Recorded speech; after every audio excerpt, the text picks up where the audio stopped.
Okay, lockdown, London style.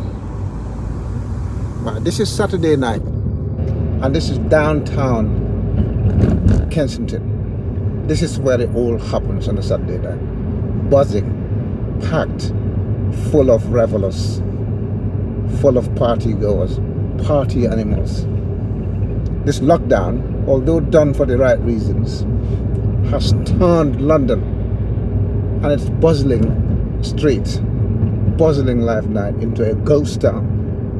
This is like a zombie apocalypse. I mean, look at the roads. On a typical Saturday night in London, especially this area, Knightsbridge, Kensington High Street, you get Ladbroke Grove, Westbourne Park, Notting Hill, and South Kensington. All these areas will ordinarily be packed at this time of the evening. You'd see people going in and out, people with all sorts of agenda, with all sorts of reason to go out, most of the time to have fun. Some people going about their business, going to work, doing all sorts of stuff. This road would have been busy, full, and the traffic, both human and road traffic, vehicle traffic, would have been immense at this time of the evening. This is downtown Kensington, and you can pretty much see the road from the start to the end of it, from the beginning to the end. Look at it. I mean, the streets are deserted. You will not see a life here. You'll see the odd bus here, or the reduced bus service. Even in the day, the bus service has been significantly reduced. Nighttime gets worse. These streets were never like this. I've lived in London for several years, over a decade, and I go out a lot. I'm very, very outgoing, very social, and I've seen London in better days than this. Better days is an understatement. I've never seen London like this. That's the way I should have put it. This is like what we see in movies. Zombie apocalypse. Deserted streets. It's almost like there's no human life. I mean, look at it. You can see the streets from the beginning to the end. This is what's happened to our capital city. This is the hub of the world, the center of activity, epicenter of world business. London, United Kingdom, has never been like this before. Not since I've started traveling to this city back in 2004. Cities never looked like this before. This is the first, and this is all down to the coronavirus. It's led to this lockdown. Now, we've heard all these conspiracy theories about coronavirus. We suspect the world powers are playing games with people with germ warfare. People have said all sorts of things. People have alleged all sorts of things. People claim the coronavirus came from some other place and it was intentional and it was deliberate. Well, the majority of people seem to think the virus came from animals as well, wild animals which were consumed by people, and people believe it was because of the wild animal market in Wuhan in China, where it was first identified as the source of the coronavirus. So this coronavirus is a flu-like virus. It's quite serious. It causes respiratory problems, and if you do not tackle it early, it causes. So this is Knightsbridge. This is the road that leads to Harrods. Okay, this has never been like this before. I mean, look at the road. Harrods is way over there. You can see it well lit. This has never been like this. Nightlife in Knightsbridge, this area of London, has never been this quiet. Nowhere near this quiet. Never. What this virus has done to our city, to our social life, to our economy, to our family lives, to our personal lives, to our mental well-being, to our social well-being is enormous. Nobody is going to be able to accurately state the impact this virus has on our society, the impact it has on our lives. It's impossible to put into sort of figure or to quantify it. I mean, look at this. What's the name of this road? This is like packed with Arab boys. This is like Arab playground, London Richwell playground. What's the name of this road again? Pont Street. But the other side where all the shops are, it's got a different name. I'll remember the name in a minute because I've been there before. It's Kensington, right? Up there in front is Sloane Street. So just imagine Sloane Street up there where all the designer shops are and all whatnot. Where it is, I've forgotten how to get there. Yeah, up there at the lights, yeah. We turn, so if we make a U-turn and turn left on these lights here. Yeah, I'll leave, yeah, here. All right, cool, I'll make a U-turn. So yeah, sorry, I was talking to my mate. We have to keep the social distance of about 6 meters. We almost like going around trying to see the London nightlife, monitoring the situation, looking at what a lockdown looks like, so that in future we can inform our societies as to what lockdown really looks like. So that street in front of us there is playground, Millionaires Playground, and it's very popular with upper class societies of Saudi Arabia. They come here, they have great lives here, they hang about a lot on the street right in front of us. I can only see one human life there. It's dead. On a Saturday night, that street will have vehicles queuing, vehicles honing, people partying, shisha, every single thing, smoking, pipes everywhere. Yeah. But today, as we travel, as we do these things, right, under lockdown. So if you don't know what lockdown is, I guess everyone in the world now knows what lockdown is. It started in China when this virus started spreading. Yeah, it started in China when this virus started spreading everywhere. You know, they started to lock down the society, make sure everyone stays at home to stop the phase where the virus spreads from human to human. So basically, so that's it. It's closed. Yeah, yeah, we're going back. Yeah, I'm just going to go out by Sloane Street. Yeah. Because they've asked us to check on supercars. Okay. I can't see there being any. Well, I have a look. All right. Yeah, alright, but You turn and I'll follow you. no worries. Yeah. Right, so we're gonna go again and check whether the supercars, well, the supercar land, Sloane Street, where the designer shops are, Millionaires Playground. We'll go and have a look and see whether there's a life today. On a normal Saturday, you'll be hearing the rattling and snarling and burping and purring and howling of supercars of all sorts at Sloane Street. You'll hear the Mercedes going, the BMWs going, the Range Rovers going, the Ferraris, the Lamborghinis, the Maseratis, the Bugattis.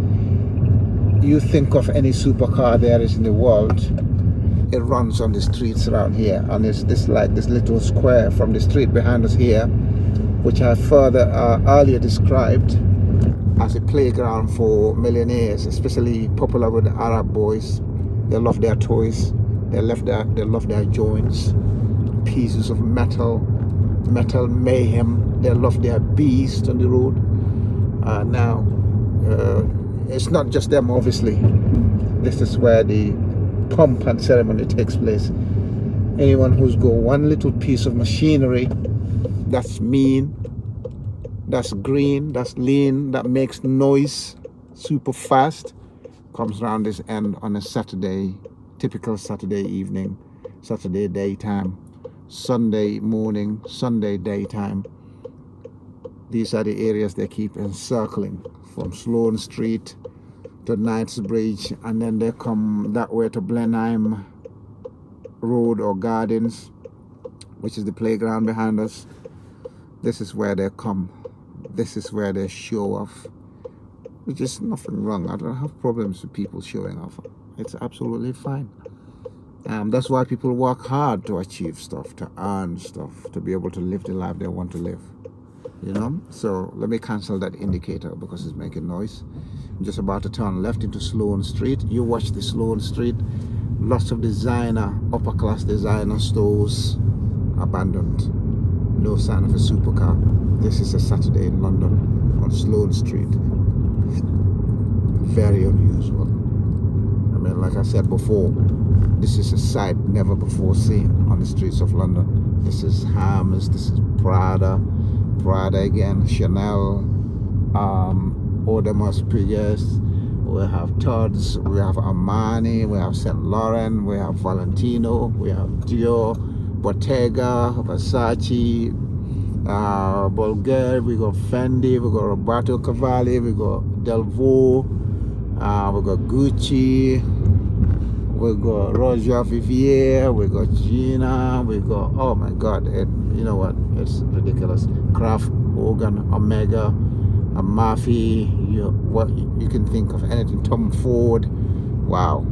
Balenciaga is here, Alberta Ferretti is here. I mean, Harvey Nichols is just right at the Johnson there. So this is pretty much the Playboy Square, I would call it. Playboy, this is where they come to do their stuff. You see the odd car, that's the G-Wagon Mercedes just going back there. That's about the only supercar we've seen around here on Sloane Street today. And I bet that is just a normal family or no form of family trip, or probably went out to get food or to get something very essential and going back home now. It's not out partying because there's no party venue. Look at Rolex right in front of us. Yeah, we'll see Harrods in a minute. Well lit, well deserted. I don't know what sort of oxymoron is that. It's well lit but well deserted. Another Rolex shop here. You get all the stuff. Gerard, Patek Philippe, All Saints, Porsche Design, Tommy Hilfiger, Diesel, the Couples, Ted Baker, Russell and Bromley, Guess, Wasabi. I mean, look at Harrods now. We basically driving past Harrods on our left, and it's deserted. Decorations, lighting, but left like a zombie zone, like a zombie store. Lloyd's, HSBC. I mean, think of everything that you want to have when you pretty much made it in life. It's on the street. This is Knightsbridge, this is Reese. Obviously not McDonald's. Well, I love McDonald's.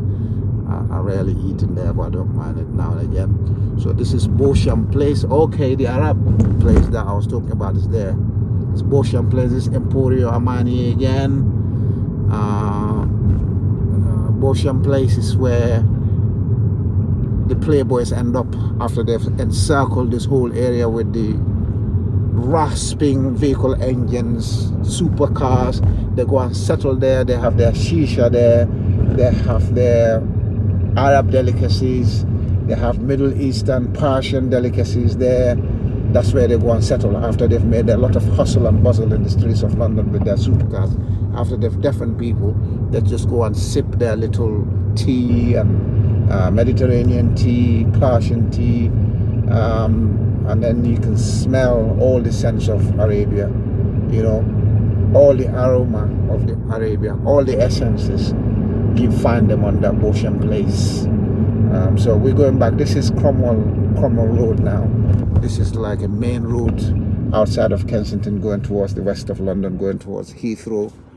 Apart from few cars going about their business, most of these are key workers, critical workers going about their business, going to work or coming back from work. You know, the place is quiet, deserted, like we see in the movies. Everyone's hiding from the zombies, albeit this time the zombie is the coronavirus, SARS-CoV-2 or SARS coronavirus 2 or coronavirus or COVID 2019 as it's coded. it's the zombie now that's scaring everyone, that's put everyone into their hiding places. You know, that's the situation we face right now. This street on an ordinary Saturday with no problems will have vehicles packed everywhere. You'll hear cars going up and down, wah, wah, wah, howling, you know, purring, cars wailing because of the boy races going up and down these streets. This is the Natural History Museum. You know, this is unprecedented. It's a sight I've not seen ever in my life. Obviously, all the time I've lived in London, I've traveled to London, it's been in normal times. There was no war, there was no pandemic, there was no epidemic that would scare people like this. This is the first time I've seen anything like this, and it's it's scary, absolutely scary to think that one little thing in this day and age. Let's suppose this is germ warfare. So this is how easy it will be to control our societies. For any government or any organization to control the world, all they have to do is come up with an organism, yeah, a disease like coronavirus, a virus like coronavirus, which pretty much control the world and put everyone back in their place. And I think people will be sitting there thinking, what can we do to stop this happening in future? And I belong to the group of people who will start putting plans in place to pretty much fight against abuse like this. Now, this abuse might be natural, like I said. It might be man-made, like some suggest. But this, no matter what it is, mankind is too intelligent. We've got so much technology in that we cannot fall for this again. We cannot allow one little disease, one little microorganism, yeah, to control our lives like this again. This cannot happen. Not in this day and age. Mankind is so advanced to fall for something like this again. We should be able to know what these viruses are, since they are related and they have just minor differences. We should be able to come up with something. Next time there's a small mutation or change of tact from any of these SARS viruses or MERS viruses or coronaviruses, we should be able to find an answer against these viruses pretty quickly, very, very quickly. This cannot happen. We cannot have one little organism, microorganism, threatening the existence of mankind just like this, to the point of everyone going undercover, closing down our society, closing down our businesses, closing down our cities, turning them into zombie land, just like it is on this Saturday night in London. Now, I'm hoping and praying that we overcome this, we defeat this coronavirus as soon as possible. I'm hoping that our lives will come back to where they were before this coronavirus came. And I'm hoping when our life comes back to normality, we do not become complacent. I hope we put every resource we have into finding a way of repelling these diseases as soon as we start seeing them infecting human beings. We can do it. I mean, the MERS, the SARS, and now the coronavirus 2 or COVID-2 or SARS-CoV-2 is related to the other ones, the previous ones, the swine flu, the Spanish flu, or the influenza and all one. They all do the same to the human body, similar. Maybe not exactly the same, but similar.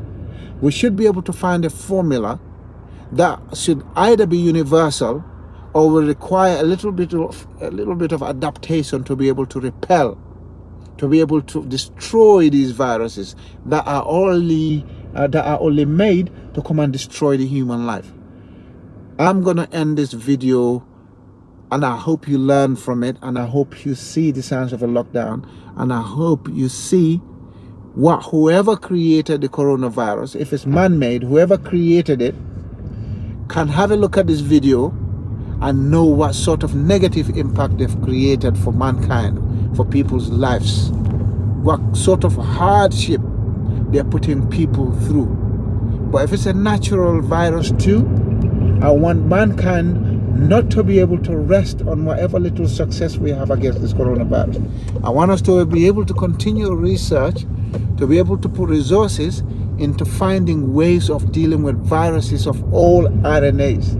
Yeah, all RNAs or ribonucleic